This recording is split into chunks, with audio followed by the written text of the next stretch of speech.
watching a new episode of Homeplaceflorida show, and I'm your host, Steve Feller.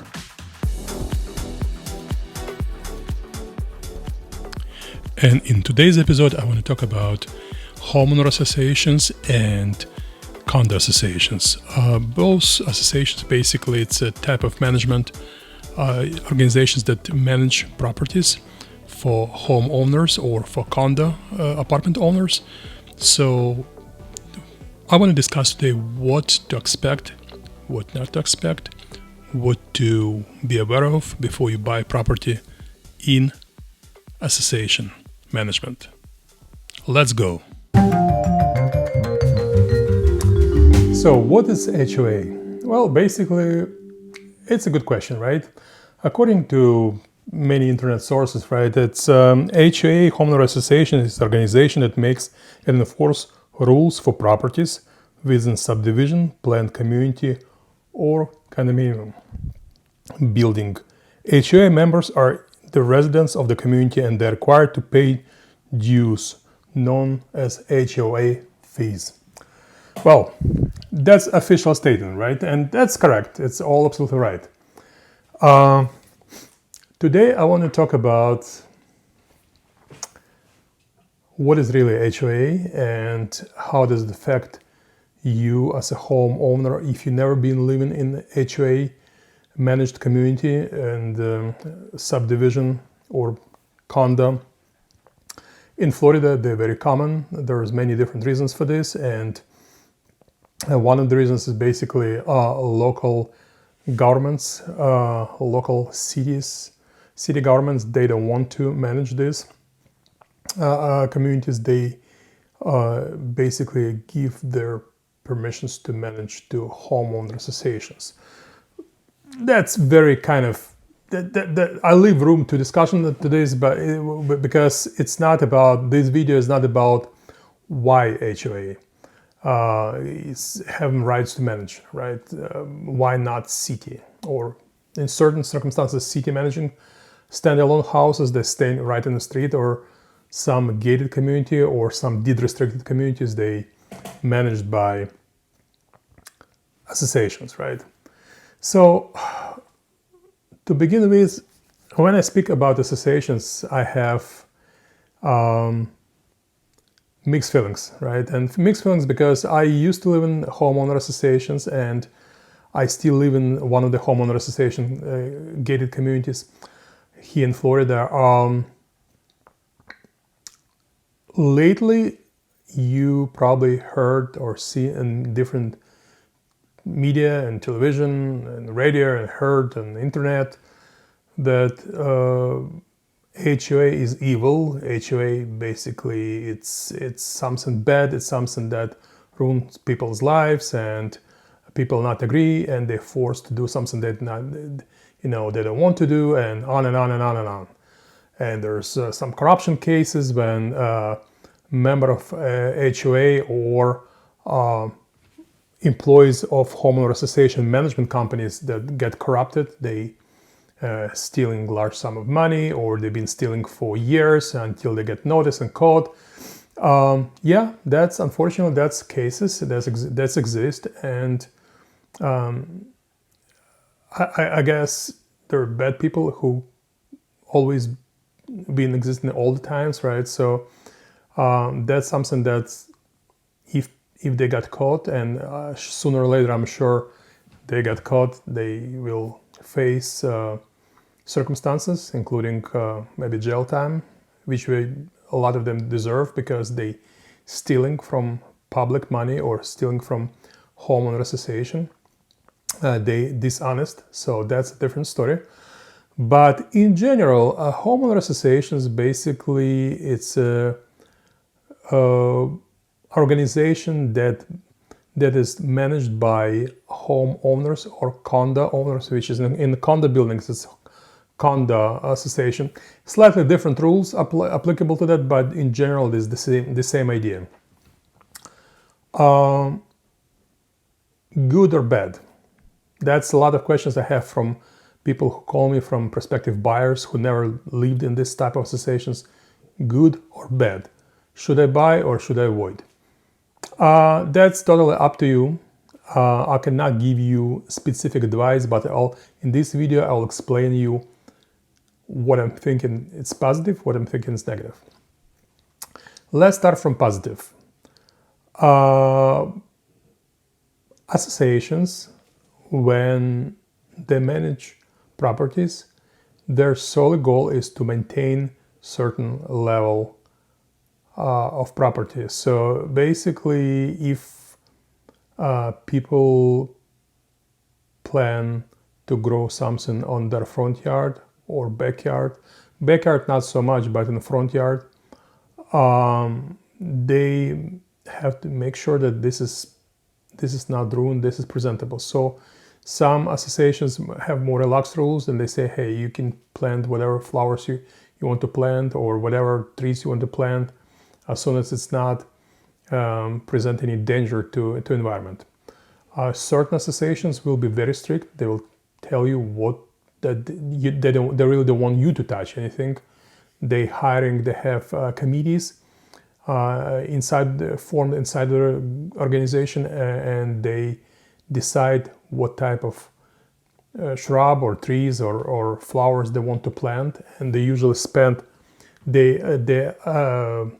leave budget for this. They designate budget from the association, the money that they collect on each month or quarterly sometimes, and spend this money to say all those beautification projects, right? So make it flowers, make it irrigation system, on and on and on.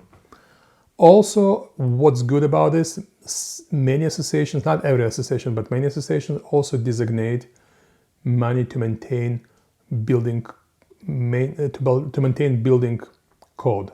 What does it mean? Basically, they designate money to roof repairs, not average roof repairs. So if you have, for example,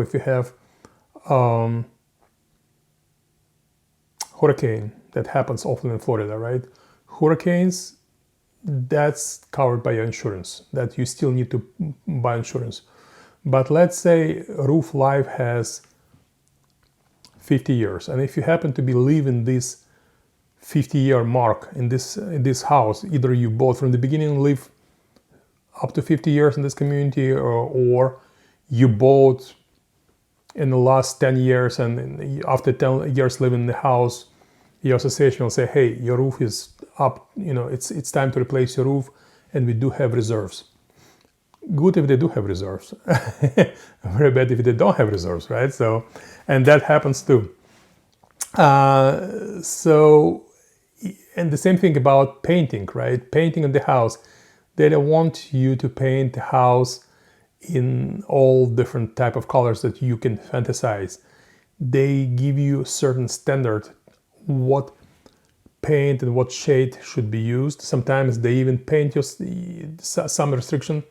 More restricted communities, they have companies that they're hiring contractors that will come, organize, they have insurance, and they'll paint. They don't want you to touch the house. They will have professionally done. Many homeowner associations include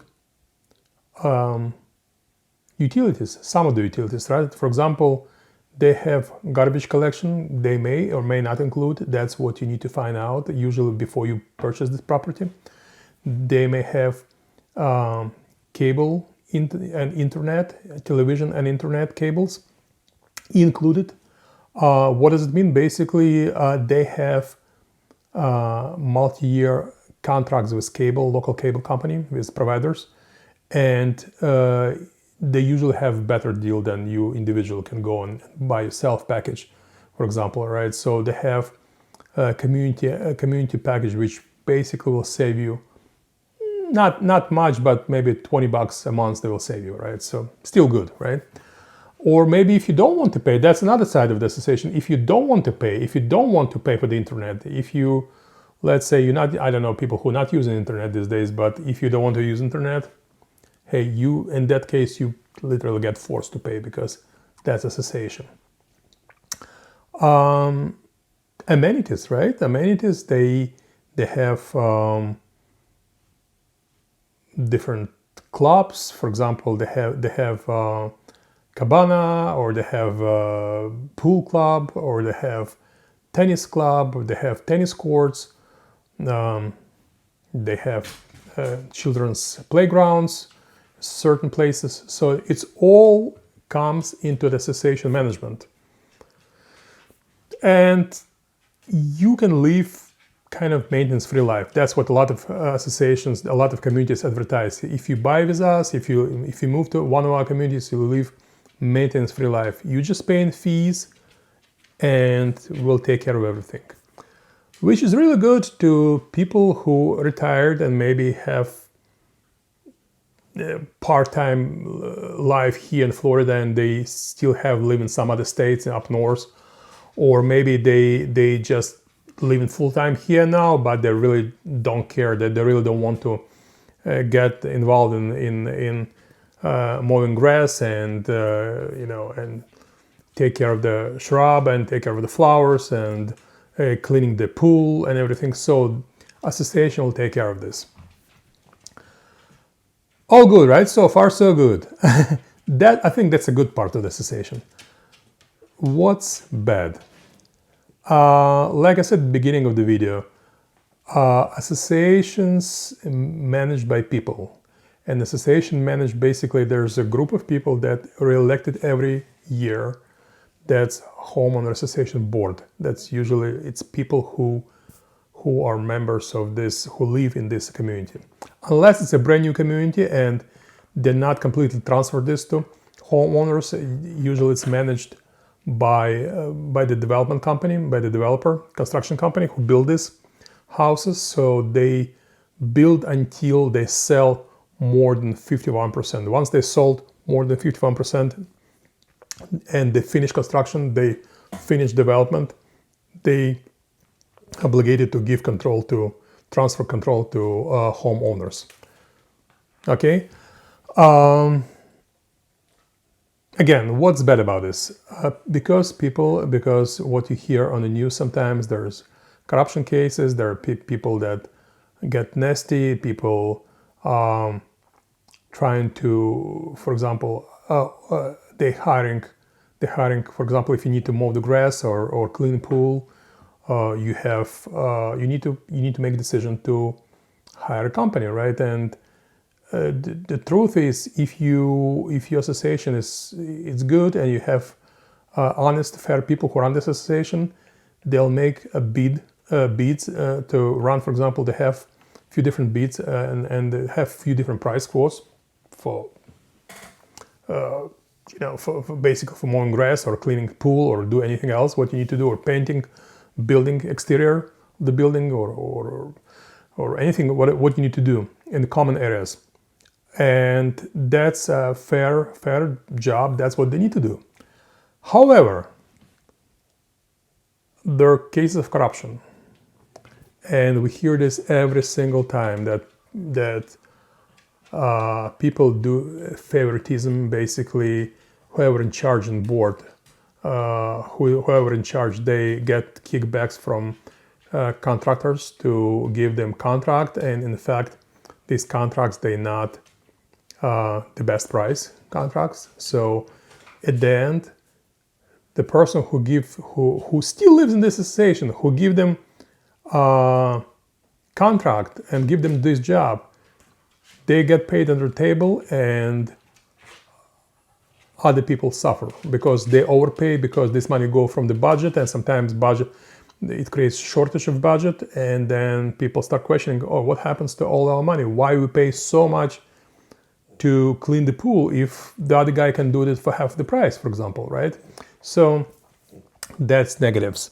Another negatives is, from my experience, I see sometimes associations, it's like they run like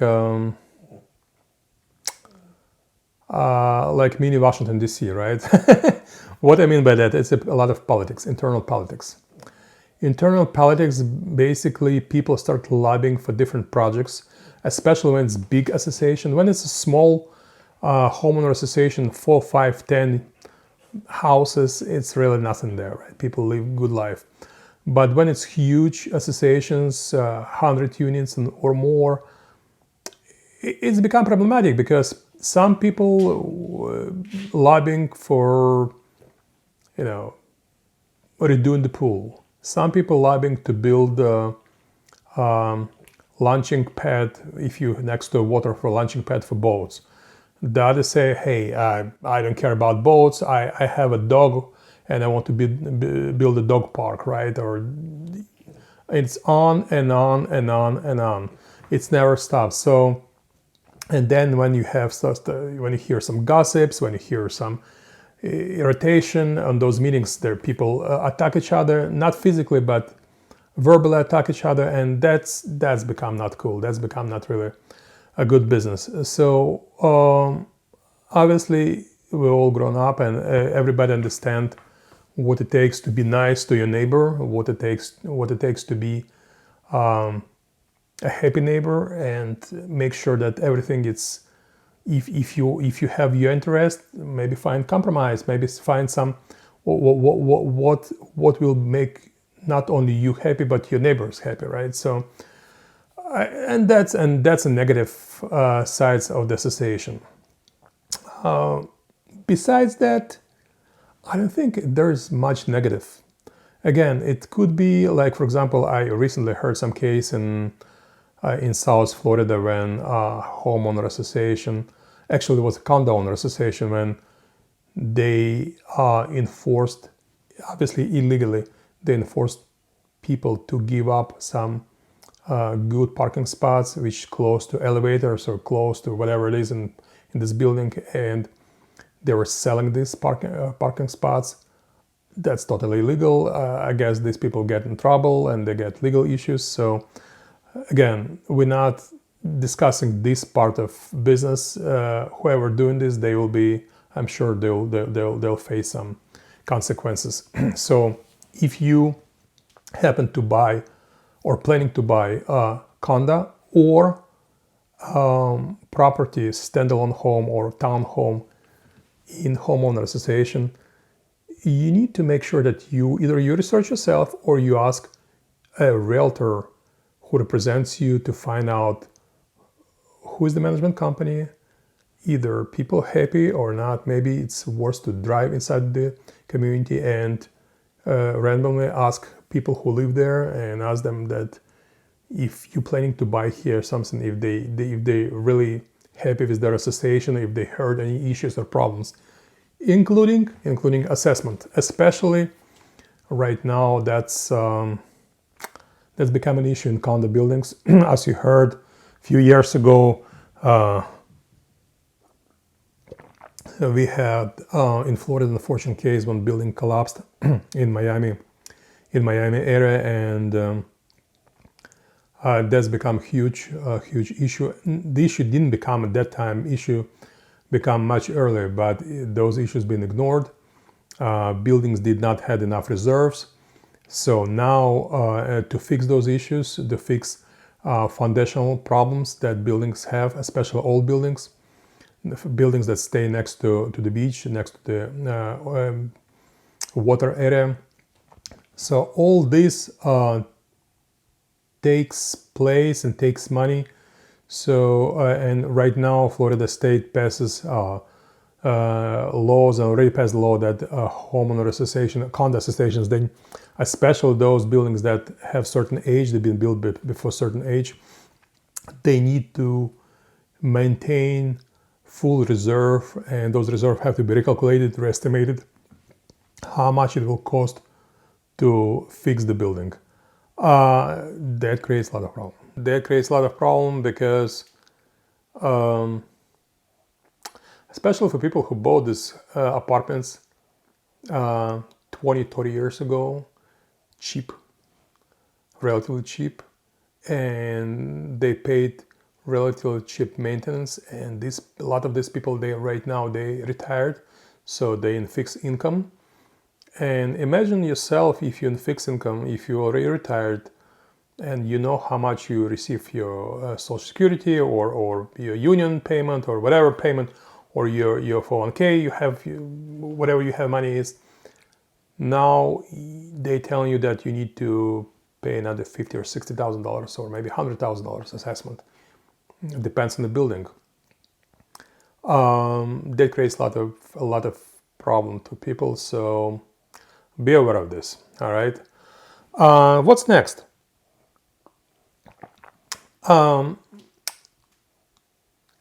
When you buy properties in condos or homeowner associations, also what they do, they run, and be prepared for this. Many associations now these days, they run background check, criminal background check. Why they do this? Simple it is, because they don't want someone who gonna buy a house or a condo, apartment or townhome to move in their community who has a real bad criminal background, or maybe they're sex offenders, or maybe who knows. So to make sure, this is a simple step to make sure that association management company, they filter this and they approve who can buy and who cannot buy, including age-restricted communities, right? Age-restricted communities, as you probably know about this, many people know. I even don't think I want to spend time explaining this. There's what they call active adult communities. It's 55 plus, when people go a certain age. We all go a certain age at some time, right? So it's become age-restricted. So communities with age-restricted restrictions, they not allowed young people with young kids to buy and live in those communities. If you have, for example, kids or grandkids who want to visit you, that's fine. Association usually will tell you that you can have permit to if they come with their car, they can park their car. You can have kids, but these kids cannot let's say go to a pool unattended, so they will not scream. They have to be supervised by adults. These kids or younger than 55 plus, they cannot stay more than 3 weeks, for example, right? Every association have its own bylaws, but most of the time I heard it's basically 3 consecutive weeks that they can stay.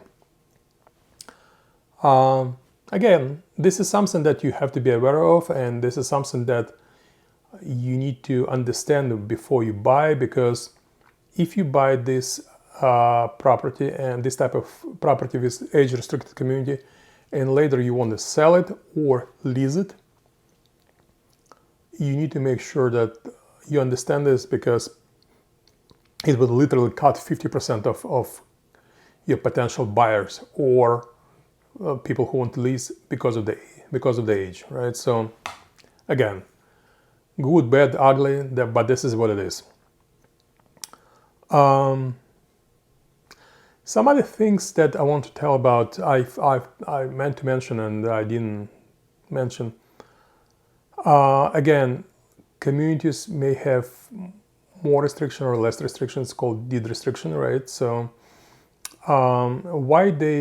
why sometimes it's good to have this, right? And not sometimes, but why it's good to have it. One of the positive things.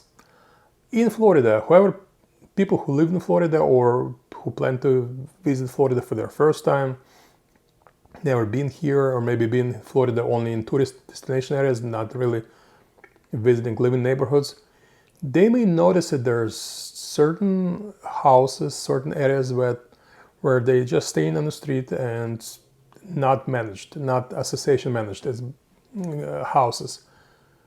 People park their boats, people park their trucks.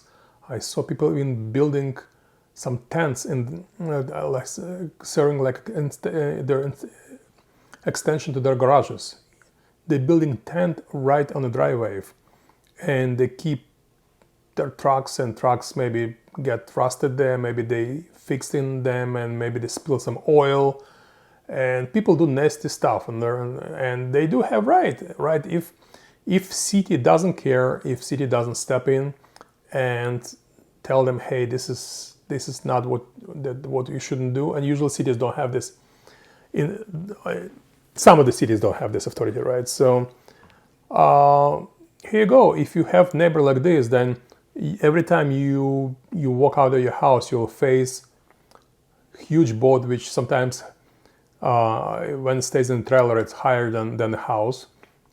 You'll face a huge bus. I saw people park their semi-trucks there, right there in their driveway, and they stay there almost permanently until they get a job to drive somewhere, right? So if you buy a house in deed restricted community, I guarantee they will not tolerate this. In fact, many HOA communities, they will tell you that you cannot park commercial equipment.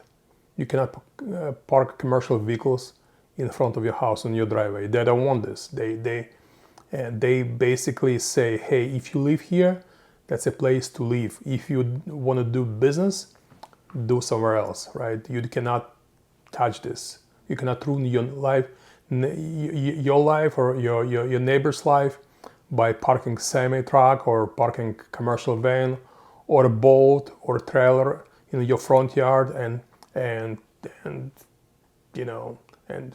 have repairs. And maybe I saw some crazy things. People even like run car repair business, some little cash business that without opening their real shop, they just offering, oil changes and tire changes and brake changes, some small services right in their driveway.